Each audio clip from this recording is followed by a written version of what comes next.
Welcome back to First Edition. The 20th anniversary of 9/11 and the Plain People reminded us all of the many strong and long-lasting relationships that formed during a time of tragedy. But why is it that times of crisis can bring out such positive reactions? Well, here to discuss it is Dr. Janine Hubbard in this week's edition of Get Psyched with Dr. Janine. So great to see you again. Likewise. So what happens to us during periods of intense stress such as 9/11, such as what we saw, I guess, even in central Newfoundland and Gander? For sure. Well, the first thing that's important to differentiate is between acute stress and chronic stress. Because most of us, when we think about stress, that's chronic stress that makes us grouchy, that makes us irritable, that makes us not want to be social. However, acute stress is something that happens when there is an immediate threat, kind of like what happened at 9/11, and then our body actually reacts very differently. So what happens then when we're experiencing acute stress, especially one that's shared by a whole lot of people at the same time? Well, first thing that happens is we feel really vulnerable and we feel like life is out of control. And so when we're having that feelings, our bodies are really smart. Our bodies send off this big surge of a hormone that's called oxytocin. We know that as kind of the feel-good hormone, but one of the things that it's also been labeled as is the tend and befriend hormone. So it actually makes us more sociable, more wanting to help, and in fact there's some suggestions that we become more trustworthy and become more generous with this hormone happening. So then what happens is, because we're feeling so vulnerable, but we've got this hormone making us want to reach out, we socialize, we seek out social connections as a way of coping with that stressor.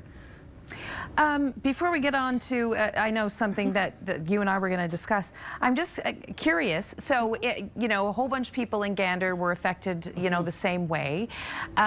Do they all, though, feel the same way, acute stress or not? Because some maybe just, as you said, we're probably a little more grouchy and kind of more pulled back from the whole situation. Well, and again, stress reactions have a whole lot involved in them, including past history, including how much you felt personal endangerment or stress at the time of the event, whether you had family that were involved. Like, there's a lot of things that go into. That's the same reason why different people can be involved in a stressful event. Some go on to develop PTSD, some people don't.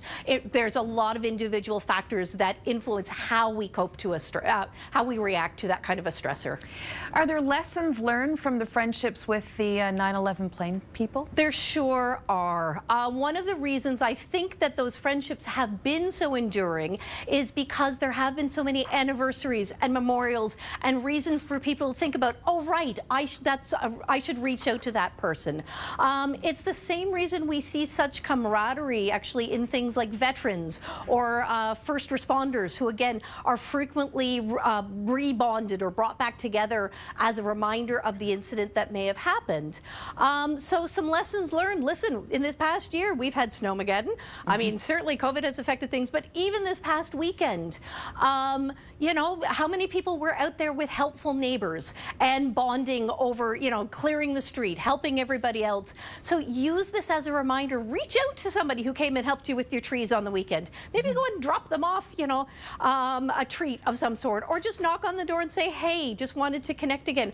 Or again, seek out those people that you shared all that shoveling with back in the winter. Kind of go, hey, you know what? Wasn't that crazy? But just the more you can reach out, the more that helps to solidify that shared experience and help strengthen those friendship bonds. Dr. Janine Hubbard, thank you so much. Always a pleasure. Thanks, Tony.